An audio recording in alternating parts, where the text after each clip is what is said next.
Right, welcome back. The SGX indicating almost a full 100-point gap up, 0.5% higher, and marching ahead after conquering 18,000 yesterday.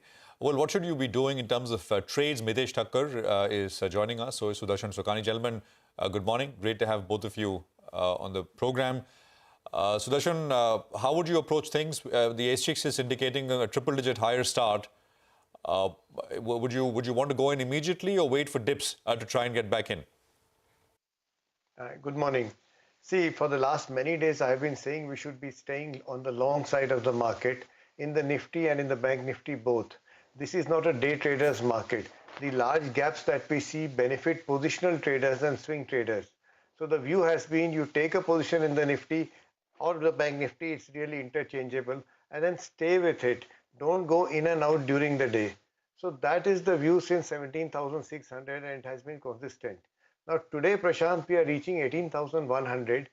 Now there is some kind of a resistance number there. Now bull markets don't really bother about resistance, but for short-term traders, if you have been long following this show for many days now, or on any of the days you went long and you are long today morning, 18,100 could be a good place to take off some positions and hope that you will be able to re-enter in the next few days, either a little lower and at least at the same levels. But taking profits would be a good idea today, around 18,100.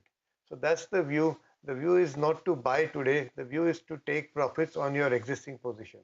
Okay, so take profits on your existing positions, perhaps not the most prudent thing to buy afresh. Mitessh Thakkar is also with us. Mitessh, would you concur with that view? Is it too late to buy now afresh? And at what point do you think a fresh long position is justified? Yeah, good morning. So I think today, Sonia, the key test would be from that, weekly trend line. We've often discussed that. If you look at last 1 year of data from October of 2021, I think we've had 4 or 5 attempts around this 18,100 to about 18,300-400 mark, when if we join all the highs, the trend line is at about 18,070, 80 right now. So I think today we'll start right there.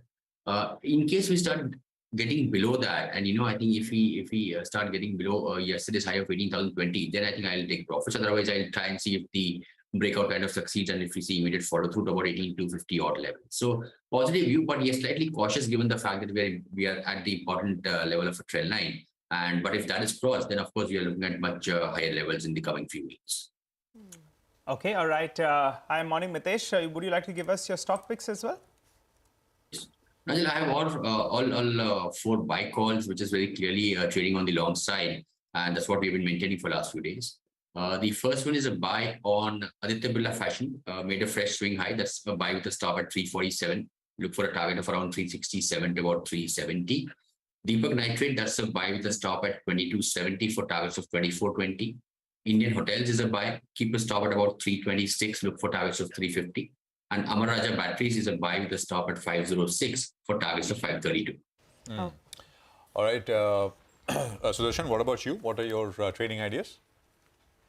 Well, again, they're also on the buy side. I just keep a short trade simply to keep my enthusiasm a little tempered, that's all. JK Cement is a buying opportunity. Now, this is not about JK Cement itself.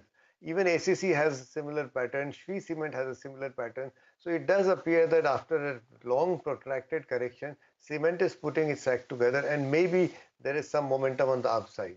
So JK Cement is a buy with a stop under 2600. Tata Communications is a buy. It's making a very attractive bullish pattern, and yesterday it broke out above that pattern. I think there's more upside here. So buy with a stop under 1240. Tata Steel, surprisingly, is my only intraday short. The stock has been a disappointment on the charts. So go short here, only intraday, stop above 102.15. And finally, HAL, which has been a very sort of some kind of a favorite for me for the last many months, is a buying opportunity again. After a reasonable congestion, a reasonable, say, consolidation, it's now willing to move up once more. Buy with a stop under 2450. Quickly, Sonia, my point was that short-term traders could take profits here, hoping to re-enter again. I don't think this is the end of the bull market. We are probably at the beginning. Okay, we are at the beginning of a bull market. Got that. Of course, it is.